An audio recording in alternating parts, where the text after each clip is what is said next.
From one community to another and to another, kids in the small western Minnesota town of Silver Lake are rejoicing today as their beloved community pool is one step closer to a reopening, a step they didn't think would be possible. Kent Erdahl and photojournalist David Porter took a road trip today to find out how it all came together. Well, the site behind me is pretty incredible considering less than a week ago, the community of Silver Lake had to drain this pool due to a health and safety issue that threatened to drain the fun from this community for the rest of the summer. Needless to say though, a lot of people here would not be denied. It's a beautiful day to help. Watching a literal outpouring of support to save a small town pool is something anyone can appreciate. It's cool. It's cool.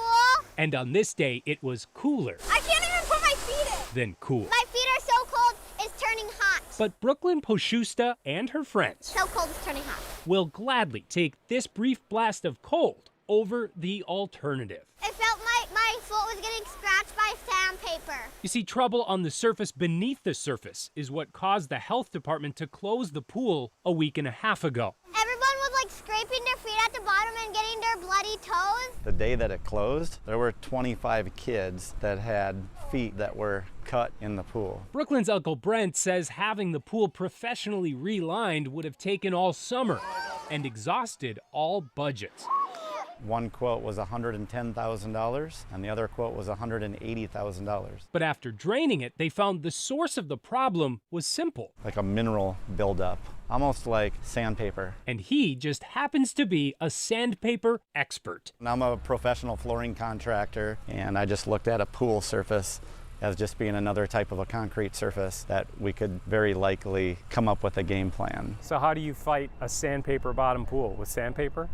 Yes, the tool for the job ended up being 120 grit mesh sandpaper on a drywall sanding block, and many hands made for light work. He's not kidding. After one call for help on Facebook, it didn't take long for the community to show exactly how much grit it has. I'm telling you, within 10 minutes of going live, people were walking in from every angle, showing up saying, what can I do to help? In less than 2 days, he says every inch of the pool was sanded. And after the health department signed off on Monday,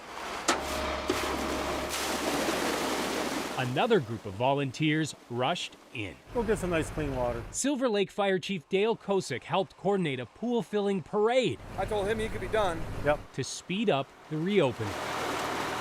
We're purchasing water from the city of Hutchinson. Silver Lake doesn't have an iron removal plant, so water has a lot of iron in it. Usually it takes us a good 3 weeks to get everything filtered out and cleaned up. But thanks to that help from Hutch and 4 other neighboring departments, he says the pool should now be open by Friday. I put out the call and everybody says, we'll be there. It's just the way we do things out here. You know, I got grandkids that are taking swimming lessons, so I didn't want to see it closed for another year. Now, since it's going to be open pretty soon, we're going to have way more than fun. That's it, way more than fun. You might even call it cooler Ooh. than cool. Despite everything that they have pulled off in the last week, Brent says the work that was done here is just a temporary solution. So they still have a lot of fundraising to do to resurface the bottom of this pool, and they have created a GoFundMe page to help do that. To check that out, go to this story at KARE11.com. Back to you. Wow. On top of all the help that Kent outlined, we're told that businesses in Silver Lake also helped feed the volunteers over the past week, and one owner even paid for all that water that was delivered today. That is a community.